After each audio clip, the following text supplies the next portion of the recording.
Yes, hello everyone, welcome to the global world academy. So आज हम लोग यहाँ पर पढ़ने जा रहे हैं प्रोटिस्टा के बारे में।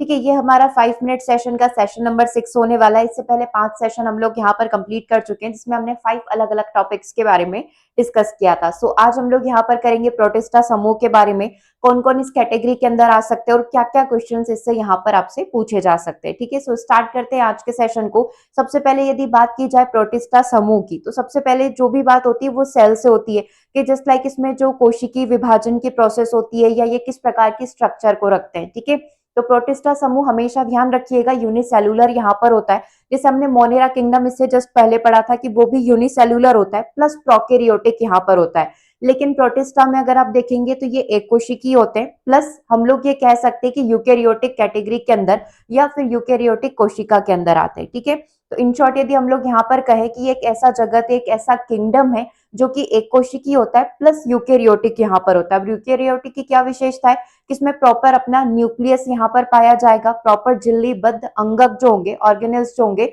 वो यहाँ पर प्रेजेंट होंगे। ठीक है, सो वन बाय वन करके हम लोग इसकी सारी विशेषताओं को डिस्कस कर लेते हैं। सबसे पहले ये यूनिसेलुलर होंगे, इसमें मोस्टली जो है एक कोशिकीय यहाँ पर होते हैं, कॉलोनियल यहाँ पर रहते हैं। ठीक है, यूकेरियोटिक की बात करेंगे तो इनके पास अपना सुसज्जित केंद्रक होता है और झिल्ली से बंधे हुए अंगक ऑर्गेनेल्स यहाँ पर पाए जाएंगे। और क्या विशेषता हो सकती है, इनमें कई सारी कैटेगरी होती है, जैसे अमीबा, पैरामीशियम, यूग्लिना यहाँ पर हो गया।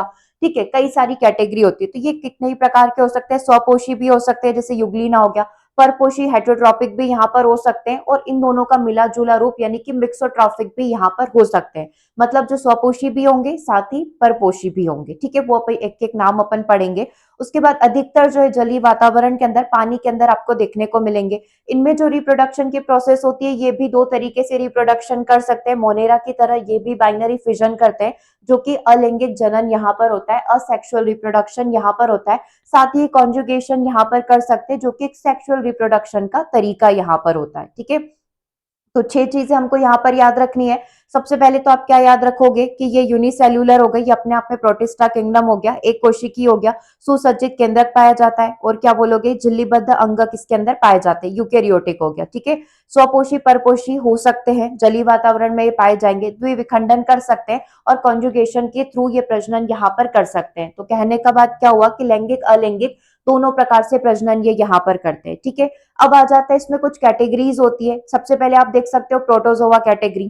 ठीक है, प्रोटोजोआ के एग्जांपल में आप किसको ले सकते हो, अमीबा को ले सकते हो, पैरामीशियम को यहाँ पर ले सकते हो। ठीक है, अमीबा पैरामीशियम जानवर जैसी संरचना इसमें होती है, परपोषी हेटेरोट्रॉपिक यहाँ पर होते हैं, मूवेबल होते हैं, गतिशील होते हैं। अमीबा अपने कूटपाद के थ्रू यहाँ पर चलेगा, पैरामीशियम में भी चलने के लिए अंग यहाँ पर पाए जाते हैं। झूठे पैर या फिर ये सीलिया के थ्रू गति करते हैं। झूठे पैर या कूटपाद जो हो गए या सूडोपोडिया हो गए वो अमीबा के लिए हो गया, और पैरामीशियम के लिए हो गया आपका सीलिया। ठीक है, अब अगर मैं यहाँ पर बात करूं क्रायोफाइट की, ठीक है, तो डाइटम और डिस्माइट इसका एग्जांपल आप यहाँ पर ले सकते हो। डाइटम काफी इंपॉर्टेंट है, मोस्ट कॉमन वर्ड है।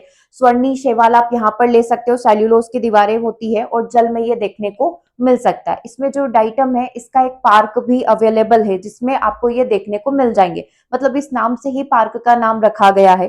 ठीक है, उसके बाद आ जाता है डाइनोफ्लैगेला। ठीक है, इसमें आप गोन्यूलेक्स को ले सकते हो। ठीक है, नोटोसीलिया को यहाँ पर ले सकते हो। इसमें से मोस्ट कॉमन आपका रहेगा गोन्यूलेक्स। इससे क्वेश्चन भी पूछे जाते हैं, क्योंकि इनमें चलने के लिए, नाम से ही समझ में आ रहा है, डाइनोफ्लैगेला यहाँ पर बोला है, जिसमें चलने के लिए डाई मतलब दो, फ्लैगेला यहाँ पर पाए जाते हैं। जैसे मोनेरा में हमने देखा था चलने के लिए फ्लैगेला होता है, मतलब एक पूंछ टाइप स्ट्रक्चर पाई जाती है, जो कि उनको मूव करने में, चलने में मदद करती है। ठीक है, डाइनोफ्लैगेला के अंदर दो, इस तरीके से आप देख सकते हो, दो फ्लैगेला पाए जाते हैं जो इनको आगे बढ़ने में, गति करने में मदद करेंगे। ठीक है, इसमें से कुछ विषैले भी हो सकते हैं, समुद्री भी यहाँ पर हो सकते हैं। युग्लिनोइड मोस्ट कॉमन है, युग्लिना नाम आपने सुना होगा। ठीक है, इसमें दोनों पौधों और जानवरों जैसे गुण पाए जाते हैं, क्योंकि प्लांट की तरह ये फोटोसिंथेसिस करते हैं और जानवरों की तरह ये परपोषी होते हैं, दैट मीन्स दूसरों पर आश्रित होते हैं। ठीक है, लास्ट हमारा स्लाइम मोल्ड होगा। ठीक है, इसमें साइरम का एग्जाम्पल आप यहाँ पर ले सकते हो। कवक हो सकता है, कवक जैसे ये रहेंगे, मृत कार्बनिक पदार्थ यानी कि सड़े गले अवशेषों से ये अपने भोजन को ग्रहण करेंगे। ठीक है, मृत कार्बनिक पदार्थ को ये खाते हैं, तो आप इसको सैप्रोफाइट की कैटेगरी में यहाँ पर कंसीडर कर सकते हो। तो इसमें से मोस्ट कॉमन आपको याद रखना ही है प्रोटोजोआ को। ठीक है, यहाँ से आप गोन्यूलेक्स को याद रखोगे, यहाँ से डाइटम को याद रखोगे और यहाँ से आपका हो जाएगा यूग्लिना। ये कुछ नाम ऐसे हैं जिनसे बार बार आपसे रिपीटेड क्वेश्चन पूछे जाते हैं। ठीक है, कुछ क्वेश्चन अभी अपन ट्राई करेंगे सॉल्व करने का। इन शॉर्ट एक बार और इनको फटाफट रिवाइज कर लेते हैं। ठीक है, सबसे पहले यदि देखा जाए डाइटम, जो डाइटम पृथ्वी से यहाँ पर बनेंगे, फिल्टर आदि में इसका प्रयोग यहाँ पर किया जाता है। ठीक है, फिल्टरिंग में, पॉलिशिंग में इसको यूज किया जाता है। ठीक है, उसके बाद यूग्लिना पौधों और जानवरों के बीच की कड़ी है। ठीक है, प्रोटोजोआ जो हो गया, प्लाज्मोडियम मलेरिया का कारण यहाँ पर बनता है, इसके कारण ये फैलता है। जैसे कि आपने नाम सुना होगा कि मलेरिया जो होता है वो किसकी वजह से होता है, प्लाज्मोडियम परजीवी की वजह से होता है। और इसमें जो कैरियर होगा वो कौन हो जाएगा, हमारा मादा एनोफिलिस मच्छर यहाँ पर हो जाएगा। स्लीपिंग सिकनेस जो होती है वो किसकी वजह से फैलती है, ट्रिप्नोसोमा की वजह से फैलती है। ये एक सीसी फ्लाई यहाँ पर होती है जिसके कारण स्लीपिंग सिकनेस या नींद की बीमारी यहाँ पर होती है। ठीक है, अमीबा डायनेस्ट्री की यदि यहाँ पर बात की जाए तो ये इसका जो मेन ऑर्गेनिज्म होगा वो क्या हो जाएगा, यहाँ पर किसकी वजह से होता है ऐसा कहोगे तो एंटा अमीबा हिस्टोलिका आप यहाँ पर कह सकते हो, इसके कारण होता है। दूषित भोजन और दूषित पानी के सेवन की वजह से यहाँ पर ये बीमारी हो सकती है। ठीक है, उसके बाद अगर आपको कुछ प्रोटिस्टा जगत के एग्जाम्पल देखने हैं तो अमीबा अपन ने देखा ही था, एक आकारहीन यहाँ पर होता है। ठीक है, जो अपने कूटपाथ सूडोपोडिया के थ्रू उपयोग करके भोजन ग्रहण यहाँ पर करेगा। ठीक है, उसके बाद अगर आप देखोगे पैरामीशियम, एक चप्पल के आकार का सीलिएट नामक स्ट्रक्चर यहाँ पर पाया जाता है जो अपने सीलिया के थ्रू यहाँ पर गति करता है। ठीक है, और उसके थ्रू क्या करता है, मूवमेंट यहाँ पर करता है। अगर मैं यहाँ पर बात करूं यूग्लिना की, तो एक कशिका भित्ति जीव जो कि प्रकाश संश्लेषण और परपोषी आहार में सक्षम होता है। मतलब खुद से भोजन बना लेता है दिन के समय और रात के समय परपोषी जैसे भोजन को ग्रहण भी कर सकता है। डाइटम शैवालों का एक प्रमुख समूह यहाँ पर होता है। अपने आप में आप मानकर चलोगे लगभग 2 मिलियन इसकी प्रजाति यहाँ पर अवेलेबल है। शैवालों का एक समूह होता है जो अपने जटिल सिलिकामय कवचों के लिए काफी ज्यादा फेमस यहाँ पर है। ठीक है, बेसिकली सिलिका के इसमें कवच यहाँ पर पाए जाते हैं SiO2 के। ठीक है, काफी कठोर कवच यहाँ पर इनमें रहेगा। स्लाइड मोल्स अभी अपन ने देखा ही था, अक्सर बड़े दृश्यमान पिंड बनाते हैं और सड़ते हुए कार्बनिक पदार्थों पर ही ये सर्वाइव कर सकते हैं। जैसे कि अगर कुछ क्वेश्चन एग्जाम में आपसे पूछे जाए तो निम्नलिखित में से किस प्रोटिस्टा की कोशिका दीवार सिलिका की यहाँ पर बनी हुई रहती है।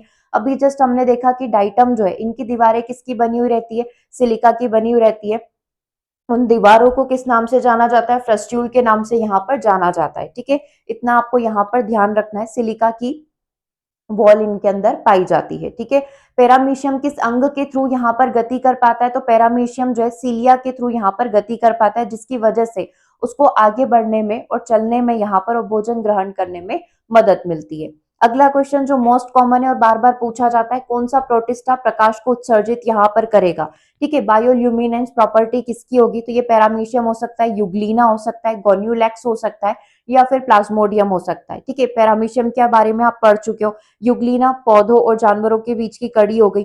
ठीक है, प्लाज्मोडियम परजीवी मच्छर के लिए हो गया। ठीक है, बचा क्या, गोन्यूलेक्स यहाँ पर बचा। तो इनको रेड ज्वार भी यहाँ पर, लाल ज्वार भी यहाँ पर कहा जाता है, क्योंकि आप देखोगे समुद्र के किनारे पर अगर हल्की सी आपको रेडिश लाल संरचना यहाँ पर दिखाई दे रही है तो वो किसकी उपस्थिति को रिप्रेजेंट करेगी, गोन्यूलेक्स को। क्योंकि अगर इसमें गोन्यूलेक्स होगा तो ये लाल प्रकाश को उत्सर्जित करते हैं, तो ऐसा लगता है कि लाल ज्वार यहाँ पर आ रहा है। ठीक है, रेड टाइड यहाँ पर आ रही है। ओके, सो आंसर क्या हो जाएगा आपका, गोन्यूलेक्स यहाँ पर हो जाएगा। ठीक है, किसके अंदर आता है, डाइनोफ्लैगलेट के अंदर इनको कंसीडर किया जाता है। डाइनोफ्लैगलेट की क्या विशेषता होती है कि ये चलने के लिए 2 फ्लैगेला का यहाँ पर यूज करते हैं। ओके, अगला क्वेश्चन देखिएगा, किस प्रोटिस्टा में 2 प्रकार के नाभिक, 2 प्रकार के न्यूक्लियस यहाँ पर पाए जाते हैं। एक माइक्रो न्यूक्लियस होता है और एक मैक्रो न्यूक्लियस यहाँ पर होता है।